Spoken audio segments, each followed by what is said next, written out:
할렐루야. 오늘 참 좋은 날입니다. 하나님은 항상 우리 예배를 주목하시고 또 우리 예배를 통하여 크게 영광 받기를 원하십니다. 지금 하나님께는 영광이요, 우리 모두에게는 하나님의 은혜와 은총이 충만히 깃들어서 한 주간도 일상 속에서부터 천국을 침노하고 누리고 전파하며 영원한 생명에 잇대어 또한 하나님께 영광 돌리며 나아가는 우리 모두가 되기를 주의 이름으로 축원합니다. 이번 주간에는 6월 25일 유교가 일어났던 역사적인 주간입니다. 유교를 생각할 때마다 이 땅에 많은 사람들이 자유민주주의를 지키기 위해서 또한 공산주의로부터 대한민국을 지키기 위해서 많은 희생이 있었고 또 이에 따른 엄청난 희생이 있었습니다. 이러한 희생과 헌신을 통해서 이 나라가 지금까지 지켜져 왔고 자유 대한민국이 존재하고 있습니다. 우리 선열들의 그 희생이 헛되지 않도록 이 나라 이 민족이 더욱더 자유민주주의 속에서 대한민국이 날로 발전하고 또 흥황하고 세상 속에서 세계 속에서 제사장의 나라를 감당하는 축복의 통로로서의 사명을 감당하는 우리나라가 될 수 있도록 이 호국의 달을 통하여서 우리 계속 기도하는 우리의 모습이 다 될 수 있기를 바랍니다. 우리가 잘 아는 박쥐가 있는데요. 이 박쥐는 왜 밤중에만 날아다닐까? 또 왜 동굴 속에 숨어 있을까? 하는 그런 이야기가 있는데 그런 유래를 들려주는 이야기가 있습니다. 하루는 이 들짐승의 왕이라고 할 수 있는 사자, 그리고 날짐승의 왕이라고 할 수 있는 독수리를 중심으로 해서 서로 힘겨루기를 합니다. 들짐승은 들짐승대로 우리가 더 힘이 세다, 우리가 더 용감하고 우리가 더 잘 싸운다, 뭐 이런 식의 이야기를 하죠. 그런데 반해서 날짐승도 우리 또한 들짐승보다 더 강하다, 더 잘 싸울 수 있다, 뭐 이제 이래가면서 서로 힘자랑을 하다 결국 전쟁이 일어났습니다. 전쟁이 났는데 전쟁의 양상을 이렇게 보니까 처음에는 들짐승들이 더 싸움을 잘하는 것 같습니다. 그래서 이 박쥐가 가만히 이 광경을 보다가 싸움에 이기는 쪽에 내가 붙어야 되겠다, 이제 그런 마음을 가지고 들짐승 왕 사자에게 찾아가서 우리는 생쥐와 같이 생쥐를 닮지 않았느냐 하면서 우리를 들짐승으로 합류해서 이 싸움에 참여하게 해달라. 그랬을 때 이 사자가 그럼 그렇게 해라 하면서 열심히 싸우라고 이렇게 이야기를 했습니다. 아닌 게 아니라 싸움이 계속 진행 가운데에서 시간이 점점 흘러가면서 처음에는 들짐승이 이기는 것 같으니 시간이 가면서 이 날짐승들도 만만치 않는 겁니다. 그래서 점점 전세가 날짐승이 더 잘 싸우는 그런 모습으로 전개가 되고 말았습니다. 이제 이러한 상황 속에서 이 박쥐가 다시 독수리에게 찾아갔습니다.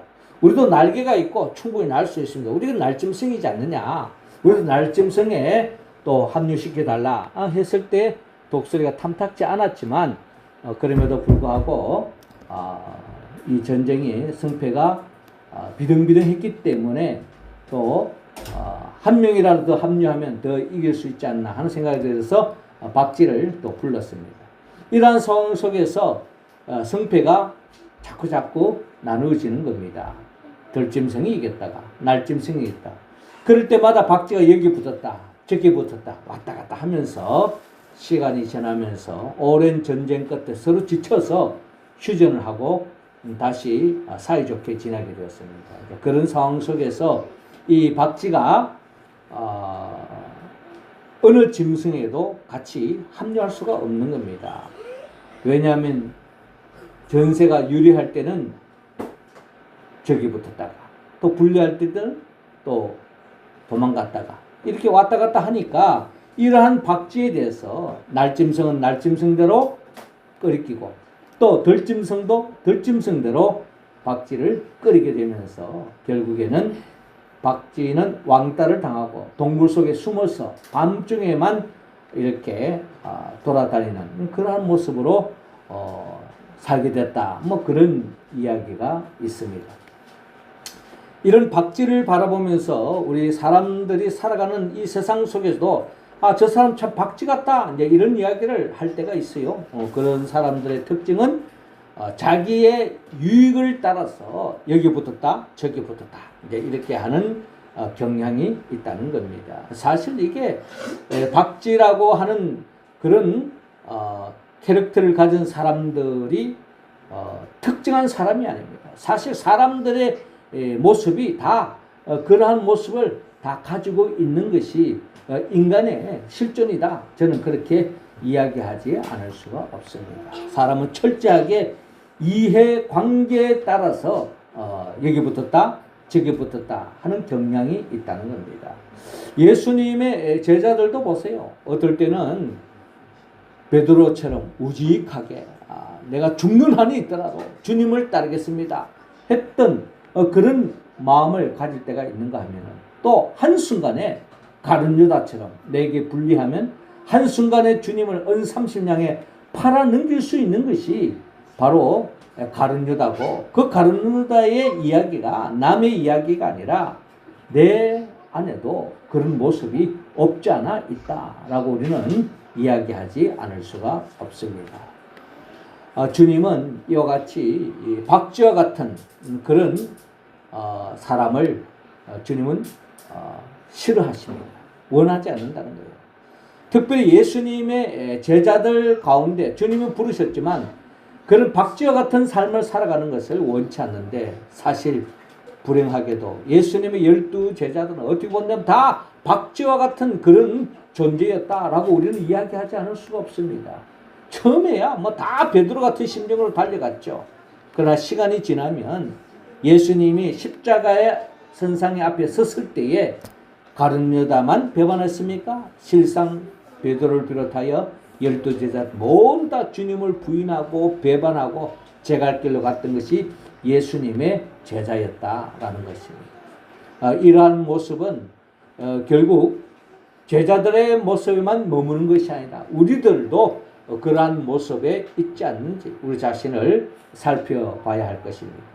제자의 길을 간다는 것은 결국 이해관계에 따라서 나의 생각이 바뀌고 나의 믿음이 바뀐다면 그것은 진정한 신앙인의 자세가 아닐 것입니다. 우리의 신앙은 절대적인 신앙을 주님은 원하고 있습니다. 어떤 상황 속에서도 어떤 환경 속에도 이해관계를 떠나서 주님을 내 인생의 주인으로 모시고 이로 인하여서 불이익이 다가오고 힘들고 어렵더라도 끝까지 주님을 따라가는 그런 제자의 길을 걸어가는 것이 주님이 원하는 진정한 하나님 나라의 일꾼의 자세다라는 것입니다. 그는 지난 주일에 하나님 나라의 일꾼을 부르시는 우리 주님, 그런 일꾼들을 세워서 하나님의 일을 하시는 우리 주님을 뵀는데, 우리가 주님의 일꾼으로서 우리는 어떤 삶을 살아야 할 것인가 하면서 오늘 성경의 본문을 통하여 칭찬받는 하나님 나라의 일꾼이 되기 위해서는 우리는 어떤 자세로 나아가야 할 것인가 하는 것을 오늘 성경의 본문을 통하여 주님은 우리에게 말씀하고 있습니다. 먼저 주님은 오늘 본문 28절을 통하여 핍박자를 두려워하지 마라 라고 말씀하고 있습니다. 28절 우리 같이 한번 읽겠습니다. 시작. 몸은 죽여도 영혼은 능히 죽이지 못하는 자들을 두려워하지 말고 오직 몸과 영혼을 능히 지옥에 멸하실 수 있는 이를 두려워하라. 아멘. 자, 오늘 성경 마태복음 10장 26절 이하를 통하여 주님은 말씀하고 있습니다. 그런즉 그들을 두려워하지 말라. 감추인 것이 드러나지 않을 것이 없고 숨은 것이 알려지지 않을 것이 없느니라. 내가 너에게 어두운 데서 이르는 것을 광명한 데서 말하며 너희가 귀속말로 듣는 것을 집 위에서 전파하라 라고 말씀하고 있습니다. 복음으로 산다는 것, 복음을 전파하는 그 과정에는 거기에는 하나님의 말씀을 증거하는 거기에는 많은 제약이 있고 걸림돌이 있고 때로는 핍박이 따라올 수 있다는 것입니다. 그러한 상황이라 할지라도 주님은 우리에게 두려워하지 말라라고 말씀하고 있습니다. 특별히 28절에도 몸은 죽여도 영혼은 능히 죽이지 못하는 자들을 두려워하지 말고 오직 몸과 영혼을 능히 지옥에 멸하실 수 있는 일을 두려워하라 라고 말씀합니다. 더 이어서 30절 31절에도 너희에게는 머리털까지 다 세신 바 되었나니 두려워하지 말라. 너희는 많은 참새보다 귀하니라 라고 말씀하고 있습니다. 예수를 그리스도라고 고백하고 복음으로 사는 사람, 복음을 전파하러 가는 그 길목에 이 땅에서 복음을 이 땅에 오신 예수 그리스도를 십자가에 못 박혀 죽였던 것처럼 복음으로 사는 삶, 복음 들고 복음 전파하는 그 삶의 여정에는 많은 어려움과 역경과 심지어 핍박이 다가올 때가 있다는 것입니다. 그런 속에 놓여져 있을 때에 주님께서는 우리에게 말씀합니다. 두려워하지 말라. 오늘 성경 본문에 3번씩이나 강조하고 있죠. 두려워하지 말라. 두려워하지 말라. 두려워하지 말라. 이렇게 말씀하신 것은 하나님이 우리를 지켜주신다 하는 약속의 말씀을 우리는 이 말씀을 통하여 따를 수가 있는 것입니다. 주님은 오늘 특별히 본문 26절에 그런즉 그들을 두려워하지 말라. 감추인 것이 드러나지 않을 것이 없고 숨은 것이 알려지지 않을 것이 없느니라. 몸은 죽여도 영혼은 능히 죽이지 못하는 자를 두려워하지 말고 오직 몸과 영혼을 능히 지옥에 멸하실 수 있는 일을 두려워하라. 두려워하지 말라. 너희는 많은 참새보다 귀하니라. 참새보다 귀한 하나님의 자녀된 우리들을 주님이 지켜주신다고 하는 약속의 말씀입니다. 4세기 동방의 명설교가였던 요한 크리스토톰은 사회의 악을 꾸짖고 또 그 당시 왕후 유독시아의 사치를 나무라다가 유업을 당하여 귀양살이하게 되었습니다. 귀양살이하는 가운데 태연하게 그는 말했습니다. 내가 무엇을 두려워할까? 죽음인가? 아닙니다. 나의 생명은 그리스도께 감추어져 있습니다. 내가 사는 땅에서 쫓겨나는 것인가? 아닙니다. 땅과 그 가운데 있는 모든 것이 주님의 것입니다. 나의 소유를 잃어버릴 수는 없습니다. 나의 보호하는 하늘에 감추어져 있습니다. 저들이 나를 쫓아내면 나는 엘리야처럼 될 것이고 저들이 나를 구렁텅이에 쳐넣으면 나는 예레미야처럼 될 것입니다. 굴에 던져 넣으면 다니엘처럼 될 것이고 돌로 친다면 나는 서대반처럼 될 것이요 목을 벤다면 세례 요한처럼 될 것입니다. 그리고 나를 매질한다면 나는 사도 바울처럼 될 것입니다. 내가 하나님을 의지하였은즉 두려워 아니하리니 혈육 있는 사람이 내게 어찌하랴 라고 그렇게 외쳤습니다. 요한 그리스도톰은 마태복음 10장 28절의 말씀을 믿음으로 살았던 사람입니다. 몸은 죽여도 영혼은 능히 죽이지 못하는 자들을 두려워하지 말고 오직 몸과 영혼을 능히 지옥에 멸하실 수 있는 일을 두려워하라. 이게 바로 요한 그리스도톰의 믿음이었고 결국 이 말씀 붙잡고 그는 승리의 삶을 살았습니다. 믿음의 선배들이 다 그와 같습니다. 이 땅에서 하나님의 말씀대로 산다고 하는 것은 결국 많은 어려움이 찾아옵니다. 결국 엘리야처럼, 때로는 예레미야처럼, 스데반 집사처럼, 때로는 세례 요한처럼 목이 베일 수도 있고, 또한 사도 바울처럼 엄청난 핍박을 당할 수도 있는 것입니다. 그럼에도 불구하고 주님은 우리에게 두려워하지 말라, 두려워하지 말라, 두려워하지 말라 라고 오늘 성경의 본문을 통하여 우리에게 말씀하고 있습니다. 이사야 41장 10절에 두려워하지 말라, 내가 너와 함께함이라, 놀라지 말라, 나는 내 하나님이 됨이라, 내가 너를 굳세게 하리라, 참으로 너를 도와주리라, 참으로 나의 의로운 오른손으로 너를 붙들리라 라고 하나님은 이사야 41장 10절을 통하여 우리에게 말씀하고 있습니다. 믿음의 선배만이 어려움이 있는 것이 아닙니다. 우리 믿음의 사람들이 오늘날 이 시대 속에, 이 혼탁한 시대 속에 우리가 믿음의 길을 걸어간다면 많은 어려움이 찾아올 수가 있습니다. 그 어려움이 있지만 주님은 두려워하지 말라, 다시 한 번 더 우리에게 말씀하고 있습니다. 이 말씀을 붙잡고 어떠한 상황 속에도 하나님께 내 삶의 모든 것을 맡기고 하나님이 가장 복된 길로 인도해 주실 거라는 그 믿음을 가지고 믿음에 달려갈 길을 달려가는 우리 모두가 되기를 주의 이름으로 축원합니다. 이어 두 번째로 주님은 오늘 본문 34절을 통하여 하나님 나라의 일꾼은 거짓 평화를 거절하라고 말씀하고 있습니다. 34절 우리 다 같이 읽겠습니다. 시작. 내가 세상에 화평을 주러 온 줄로 생각하지 말라. 화평이 아니요 금을 주러 왔노라. 아멘. 주님은 우리에게 말씀합니다. 내가 세상에 화평을 주러 온 줄로 생각하지 말라. 화평이 아니요 금을 주러 왔노라 라고 주님께서 친히 말씀하고 있습니다.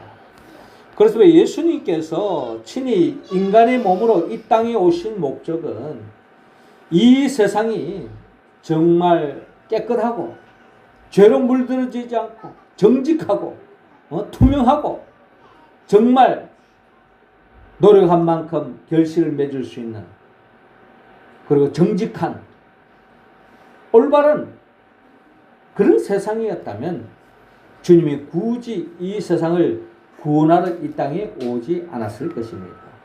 주님이 이 땅에 육신의 몸으로 이 땅에 올 수밖에 없었던 이유는 아담과 하와의 죄로부터 시작된 그 죄의 역사가 인간의 역사 속에서 그 굴레에서 벗어나지 못하고 끊임없이 죄가 죄를 낳고 끊임없이 거짓이 만무하는 세상으로 전락되고 말았습니다. 주님은 이 세상에 생명을 구원하기 위하여 이 땅에 오셨습니다. 왜냐하면 이 세상은 거짓 생명으로 물들어져 있었기 때문에. 또한 주님은 이 세상에 평화를 주기 위해 이 땅에 오셨어요. 왜? 이 세상은 거짓 평화로 포장되어져 있기 때문입니다. 여기에 잘못된 세상 속에서 불행의 길을 걸어가는 우리를 구원하기 위하여 주님이 이 땅에 오신 것입니다. 그래서 주님이 하신 말씀이 내가 세상에 화평을 주러 온 줄로 생각하지 말라. 화평이 아니요 금을 주러 왔노라 라고 주님께서 말씀하고 있습니다. 우리는 이 세상의 점점 시대가 흘러가면 갈수록 정직하고 깨끗하고 올바르고 바른 길로 갈 것이다 라고 하는 그런 희망 속에 살아가고 있습니다만은 정말 우리가 이 세상이 투명하고 깨끗하고 공정하고 정직하고 진실된 세상 속에 우리가 살고 있는가 라고 생각해 볼 때에 시간이 흘러가면 갈수록 그러한 모습으로 간다라고 하는 그런 희망은 있지만 현실을 바라볼 때 그렇지 못한 우리 현실을 우리가 직면할 할 때가 많습니다. 우리가 이승만 대통령이 통치할 때에 4.19 혁명이 일어났습니다. 그때 그 혁명의 중요한 화두가 뭐였습니까? 그게 바로 부정선거였습니다.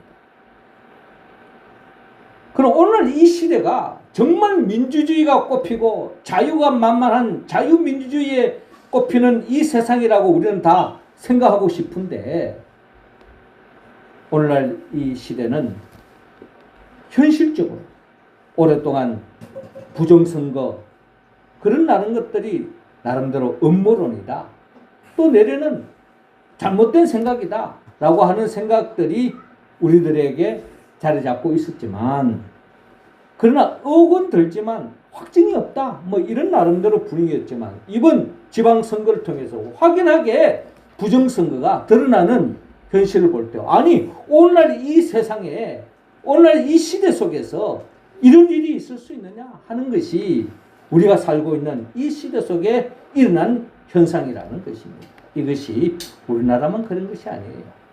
미국 사회도 그렇고 전 세계가 새로운 형태로 부정선거가 일어나고 있는 이런 현실을 바라볼 때에, 이 속에서 우리는 거짓된 평화에 젖어져 있는, 거짓된 민주주의에 젖어져 있는 우리의 실상을 우리는 이야기하지 않을 수가 없습니다. 요번에만 부정선거였을까요? 지난번 대통령 선거라든지 지난번 국회의원 선거라든지 오랫동안 그 선거가 얼마나 정직한 선거였는가 하는 것을 다시 한 번 더 의구심이 드는 그런 시대 속에 우리가 살고 있다는 것입니다. 하나님은 이 땅에 거짓으로 젖어져 있는 세상을 과감하게 거절하기를 주님은 원하고 있는 것입니다.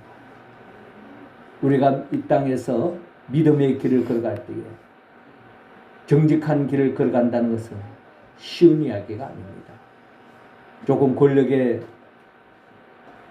도취되어지면, 물질에 욕심이 생기면 어느 순간에 정직하고 진실된 마음은 온데간데 없고 결국 좋은 게 아니냐 하는 그런 거짓된 돈에 타협하는 그런 모습으로 전락되어지는 우리의 모습을 우리는 이야기하지 않을 수가 없는 겁니다. 우리는 하나님 나라의 일꾼입니다. 어떠한 어려움이 있더라도, 어떠한 불편이 있더라도 우리는 정직한 삶의 길로 나가야 할 것입니다. 그럴 때에 우리는 진정 하나님이 기뻐하는 삶으로 나아갈 수 있고 칭찬받는 하나님 나라의 일꾼이 될 줄로 믿습니다. 그래서 주님은 내가 세상에 화평을 주러 온 줄로 생각하지 말라. 화평이 아니요 금을 주러 왔노라 라고 말하면서, 심지어 내가 온 것은 사람이 그 아버지와 딸이 어머니와 며느리와 시어머니와 불화하게 하려 합니다. 사람의 원수가 자기 집안 식구리라 라고 말씀하고 있습니다. 우리 동양사회는 관계를 중시합니다. 관계를 중시하죠. 서로 사이좋게 지내는 것 얼마나 좋습니까? 그러나 우리가 잘못된 길을 걸어갔을 때는 잘못됐다라고 우리가 이야기를 해야 되는 것입니다. 내가 이런 말을 하면 우리 관계 혹시 깨어지지 않을까? 저 사람 마음이 상하지 않을까?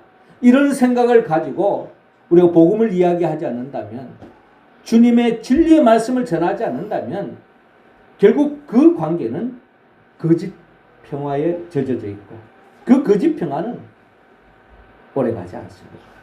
결국 모두가 다 파멸의 길로 나아갈 수밖에 없다는 겁니다. 모두가 다 살기 위해서는 좀 불편하더라도 힘들더라도 복음을 이야기해야 되고 진리를 이야기해야 되는 것이 하나님 나라의 일꾼이 걸어가야 할 삶의 모습이다. 이어 세 번째로 주님은 하나님 나라의 일꾼은 자기 십자가를 지고 가야 된다고 주님은 우리에게 말씀하고 있습니다. 38절 우리 다 같이 읽겠습니다. 시작. 또 자기 십자가를 지고 나를 따르지 않는 자도 내게 합당하지 아니하니라. 아멘.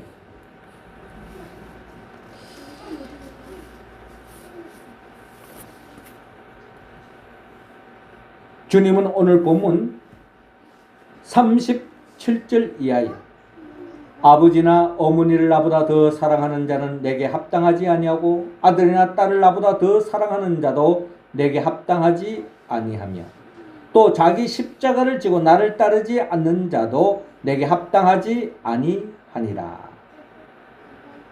자기 십자가를 지고 나를 따르지 않는 자도 내게 합당하지 아니하니라 라고 말씀하고 있습니다. 주님의 길을 간다는 것은 주님의 걸어가셨던 그 길을 우리가 따라가는 것입니다. 주님이 이 땅에 오셔서 걸어간 그 길의 종착점은 결국 십자가의 길이었습니다. 십자가의 죽음이었죠. 즉 하나님의 뜻을 위해서 자기 생각을 죽이고 하나님의 뜻 앞에 그 뜻을 받들어 끝까지 나아갔던 것이 바로 십자가의 죽음이었다는 것입니다. 우리에게도 자기 십자가가 있다는 겁니다. 주님이 골고다 언덕에 십자가를 지고 가듯이 우리도 다 자기만의 십자가가 있다는 겁니다. 거부하고 싶은 십자가.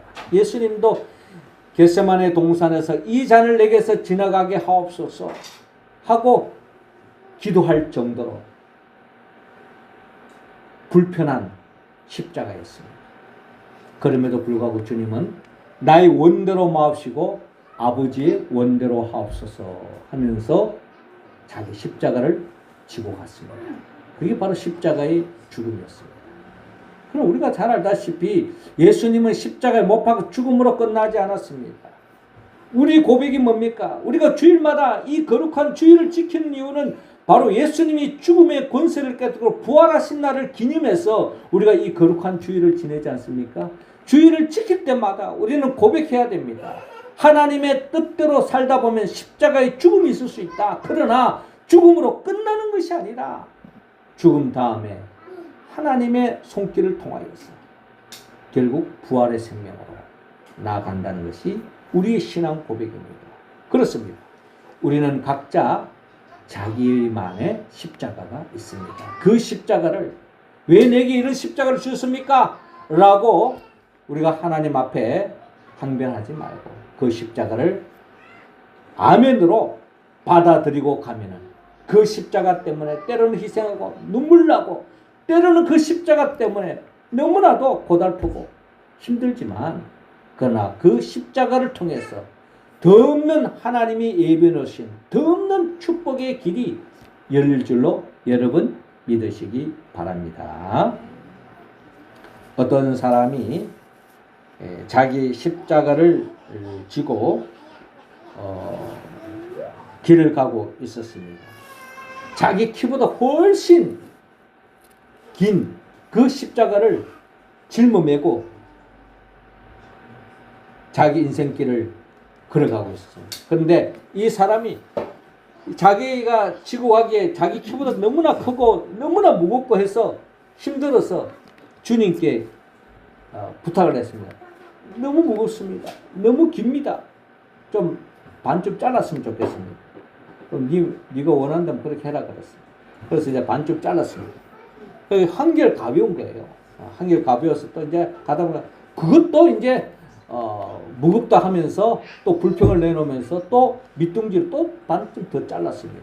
다른 사람들은 묵묵하게 다 자기 십자가를 지고 묵묵하게 걸어가는데 그 사람은 결국은 또 자르고 가뿐하게 갔는데 마침 그 가는 길에 큰 절벽이 있었습니다. 근데 다른 사람들은 그 절벽이 놓여져 있었지만은 그 십자가를 밀쳐가지고 그 절벽 사이에 긴 십자가를 놔가지고 그걸 건너가게 됐습니다. 그런데 이 사람은 자기가 너무 많이 잘라가지고 결국은 건너지 못하고 도종하차하고 말았다. 뭐 그런 이야기가 있습니다. 그렇습니다. 우리에게는 주님이 우리 각자만의 주어진 자기의 십자가가 있습니다. 그 십자가가 어떤 사람은 육신의 질병일 수가 있습니다. 사도 바울도 육체의 가시를 가지고 있었다 그랬잖아요. 사도 바울의 유일한 육신의 십자가가 육체의 가시였습니다. 또 어떤 사람은 자식이 십자가일 수가 있어요. 어떤 사람은 부모가 십자가일 수가 있을 수가 있는 것입니다. 어떤 사람은 돈이 없어서 그 가난이 자기 십자가가 될 수 있고, 또 어떤 사람은 중책을 맡아서 그걸로 인해서 그것이 자기의 마음을 늘 짓누르는 십자가가 될 수도 있다는 것입니다.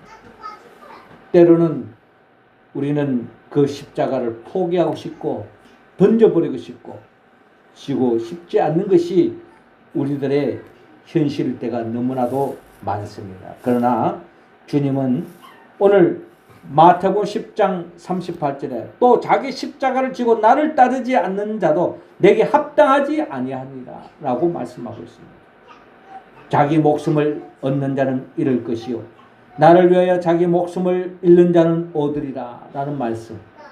자기 십자가를 지고 목숨까지 잃는 그런 희생을 감수하고 나아간다면 결국 하나님께서 그 생명을 책임져 주신다는 거예요.